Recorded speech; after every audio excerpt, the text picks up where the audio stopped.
धेरैले आज मैले अन्तर्वार्तामा चाहिँ निर्वाचनको कुरा किन गरेँ र सबै ठुला दलहरूलाई चाहिँ किन आउनुहोस् तपाईँ भनेर चाहिँ एक हिसाबले चाहिँ प्रोत्साहन गरेँ, इन्भिटेसन गरेँ भन्ने कुरा आयो। अब त्यो चाहिँ किन भन्दाखेरि एकदम सजिलो कुरा छ। सबै दलको चाहिँ पार्टिसिपेसन भएन भने निर्वाचन सायद सर्ला अथवा केही होला।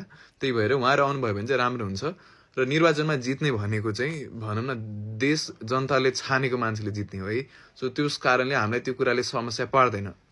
अर्को भनेको चाहिँ हाम्रो एजेन्डाको चाहिँ सम्बोधन नभइकन, प्रत्यक्ष निर्वाचित कार्यकारीको चाहिँ सदर नभइकन हामी निर्वाचनमा जानेवाला छैनौँ। त्यसमा ढुक्क हुनुहोस् र हाम्रो तयारी यति राम्रो छ कि यो हुन्छ भन्ने हामी विश्वस्त छौँ।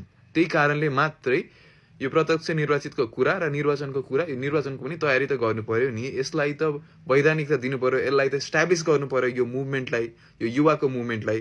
त्यो कारणले दुइटै गर्नु जरुरी छ। तर प्रत्यक्ष निर्वाचितको कुरा नभइकन हामी निर्वाचनमा चाहिँ जाने छैनौँ।